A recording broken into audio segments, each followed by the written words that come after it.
It's sprinkled on salads, stacked on tacos, and grilled into the ultimate comfort food sandwich. Cheddar might just be the hardest working cheese on the planet.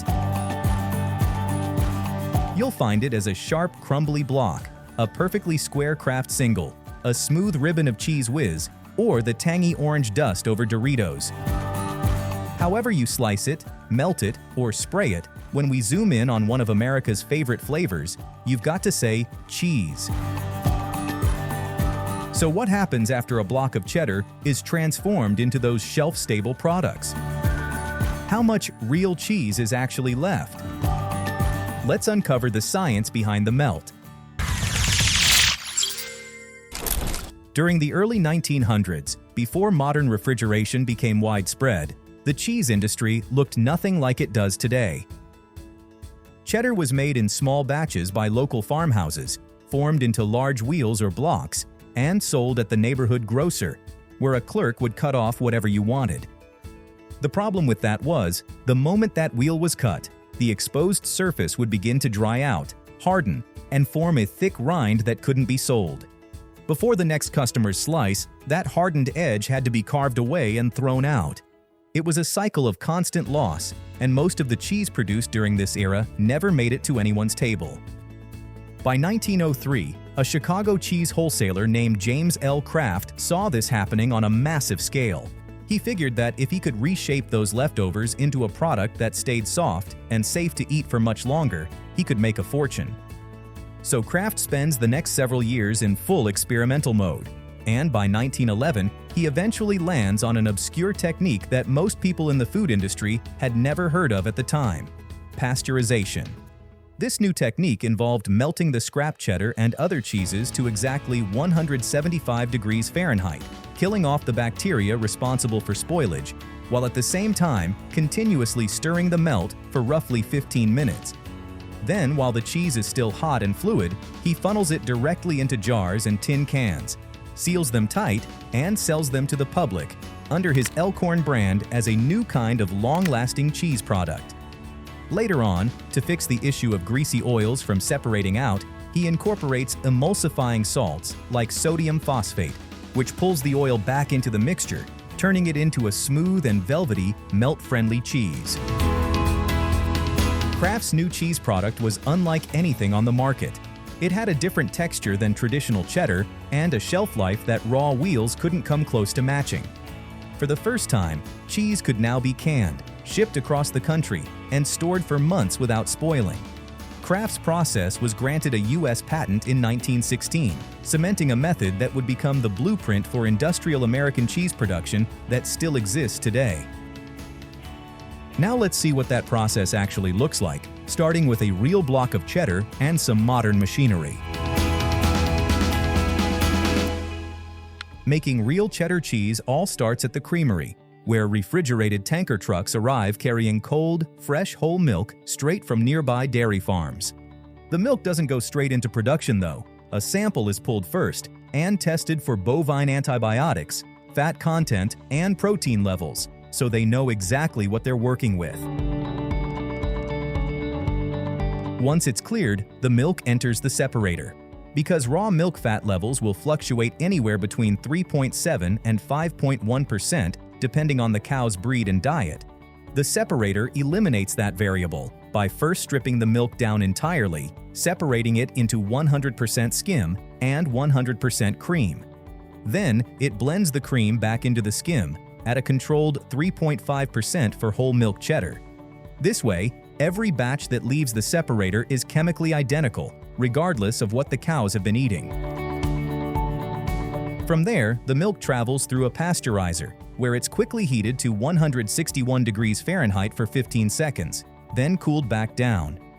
Short as that sounds, it's just enough heat to destroy harmful bacteria at industrial scale, without damaging the delicate milk proteins, which are vital for forming strong curds later on. The pasteurized milk then flows into this giant cheese-making vat, and this is where the transformation into cheddar really begins. To kick it off, the cheesemaker pours in a mesophilic starter culture, a strain of beneficial bacteria used specifically for making cheddar. Under mild heat of 90 degrees Fahrenheit with gentle agitation, The bacteria gets to work consuming the lactose in the milk and converts it into lactic acid. As the acidity builds, the milk proteins begin to shift structurally, priming the entire batch for coagulation.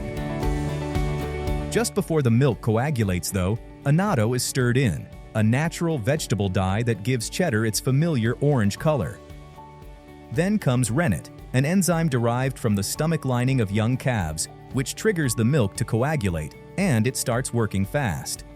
30 minutes after the rennet hits the vat, the entire contents have transformed from liquid milk into a soft, custard-like gel. Automated cutting frames called cheese harps sweep through the gel, slicing it into smaller pieces called curds. For cheddar, it's deliberately cut very fine so more moisture can escape, creating that firm, dry texture the cheese is known for. The liquid left behind, called whey, drains out and gets processed separately into whey protein powder. Finally, salt is mixed directly into the curds, building flavor and helping keep bacterial activity in check as the cheese continues to develop. Once the curds are ready, they're piped across the plant and dropped into this large rectangular steel form. A hydraulic press descends at 60 pounds per square inch, driving the loose curds together into a single compact mass. The result is what the industry calls a 640, a solid block of cheddar that tips the scale at 640 pounds. Those 640 molds then roll over into this vacuum chamber, where the pressure is taken even further. Any remaining air trapped between the curds is sucked out, and when the blocks come out, the curd structure has fused into a smooth and cohesive slab of cheddar. The big blocks head into cold storage next, where they'll sit for at least 14 days. During this time, the starter cultures are still at work, breaking down residual milk sugars and converting them into lactic acid, which is what gives aged cheddar its sharpness and depth. The longer the block ages, the more that flavor compounds. Mild cheddar might spend just a few weeks in storage.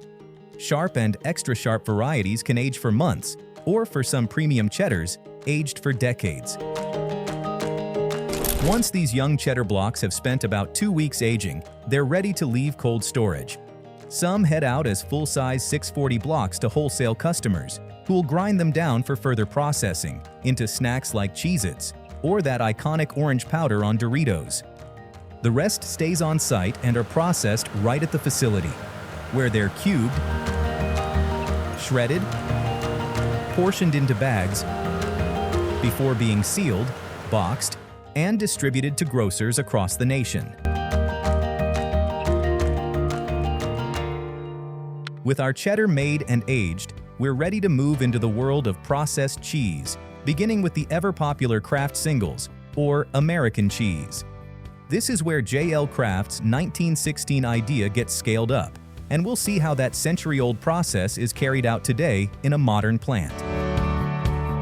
Despite what some people may assume, making Kraft Singles starts with, believe it or not, 100% real cheese, those 640-pound blocks of cheddar.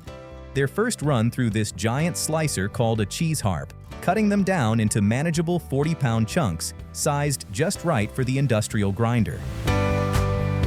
It's worth noting that while American cheese can be produced from a 50-50 cheddar and Colby blend, the ingredient line on regular Kraft Singles calls out only cheddar as its primary cheese for this mix. The freshly ground cheese drops into this 8,000-gallon blender, and the additions start going in. Water for workability, milk protein concentrate for extra creaminess, and the key players in any processed cheese recipe, emulsifying salts like sodium citrate and sodium phosphate.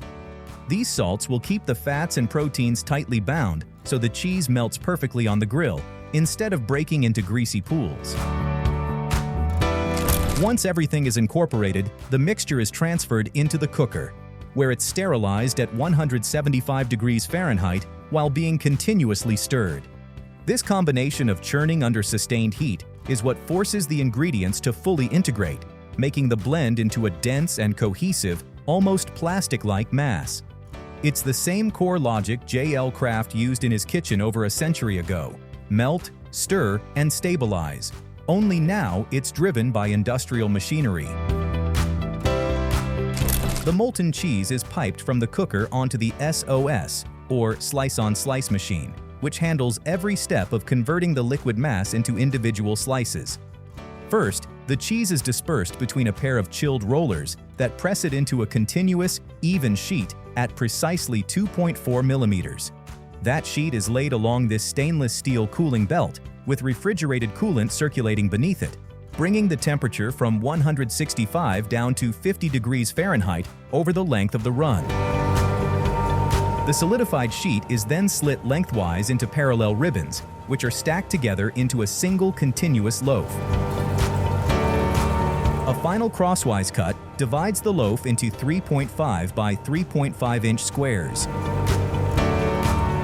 These squares are then bundled into 5-pound bulk packages, packed into cases, and shipped out primarily for commercial kitchens or restaurants. While Kraft was one of the first to bring pre-sliced processed cheese to grocery shelves back in 1950, selling them as Kraft Deluxe processed slices, there was just one persistent problem. The slices had a habit of fusing together, making them nearly impossible to separate. That concept sat unresolved for over a decade until 1965, when Kraft developed a new high-speed wrapping system capable of sealing each slice on its own. Then relaunched them as Kraft American Singles, now with each slice individually wrapped, that made grabbing one slice at a time effortless. To make the pre-wrapped Kraft Singles, the line switches over to the IWS, or individually wrapped slice machine.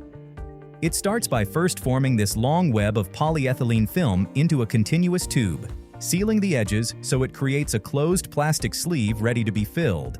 Then the still hot 165-degree molten cheese is pumped into the center of that tube before rollers flatten it into a thin and even ribbon.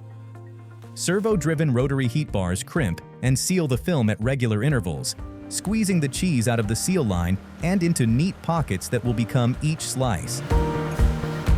The continuous chain of filled packets drops into this chilled water bath, cooling and solidifying the cheese right inside its wrapper.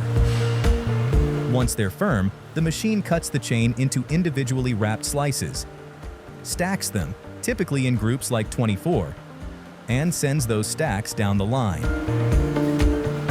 The finished stacks are wrapped into retail packages, robotically boxed and staged for shipment, headed for supermarkets all over the map. Riding the strong success of these singles in the 1950s, Kraft looked across the Atlantic for his next big cheese hit and found it in a beloved British dish called Welsh Rarebit. Its traditional recipe called for a rich cheddar sauce made with beer or mustard, poured hot over toast, and it took the better part of 30 minutes to make properly. Kraft bet that British cooks would appreciate a pre-made sauce that skipped the 20 to 30 minutes of stirring at the stove. So his team, led by food scientist Edwin Traisman, developed Cheez Whiz, a ready-to-pour cheese sauce introduced to the UK market in 1952. It landed so well that Kraft brought it stateside the very next year. Today's formulation, however, is a step beyond what goes into a Kraft single, with a few additional ingredients worked in to keep the cheese fluid, spoonable, and consistently gooey straight out the jar. To make the Cheez Whiz, the process starts inside this high-shear liquefier tank. It's first filled with filtered water, then a dense pre-emulsified liquid cheese concentrate. These are agitated and preheated to 150 degrees Fahrenheit, creating a hot, fast-moving slurry that acts as a thermal bridge for the heavier additions. With a strong vortex spinning, these 40-pound blocks of sharp cheddar are dropped in, followed by scoops of fine whey powder. As the solids hit the preheated swirl, the temperature is raised to a precise 175 degrees Fahrenheit, and the cheese begins to dissolve into a smooth dairy base. To keep the fats from separating in the heat, a technician adds emulsifying salts, specifically sodium phosphate and sodium citrate. These salts will lock the oils into a permanent bond, preventing the spread from separating. And over the next 15 minutes of high-shear mixing, the blend settles into a unified and velvety liquid. To turn that liquid into pourable Cheez Whiz, instead of a sliceable Kraft single, Canola oil is slowly introduced, preventing the mixture from ever resetting back into a solid. Then corn syrup contributes a bit of sweetness, with a shiny and polished appearance. Finally, the flavor spike is added, a measured blend of mustard flour for heat, garlic and onion powders for an aromatic punch, and a concentrated Worcestershire-style reduction that cuts through the richness with a sharp and acidic tang. What emerges is a bright orange permanent emulsion that will stay silky and pourable, whether it's headed for a jar, a squeeze bottle, or your plate of nachos. Cheddar doesn't just stop at Kraft Singles or a jar of Cheez Whiz. You'll find it melted in Velveeta, powering boxed mac and cheese, clinging to Cheetos, flavoring goldfish crackers, and plenty more, all feeding a national cheese habit that now stacks over 40 pounds per person every year. And Kraft, through the Kraft Heinz empire, is one of the giants driving that appetite, which makes the odds of opening your fridge and not spotting their logo on something pretty slim. It all traces back to J.L. Kraft deciding those dried-out cheddar scraps were worth saving. So if he'd never chased that idea, how different do you think the American cheese industry would look today? Share your thoughts in the comments. Thanks for tuning in to Made Vision. We'll see you next time.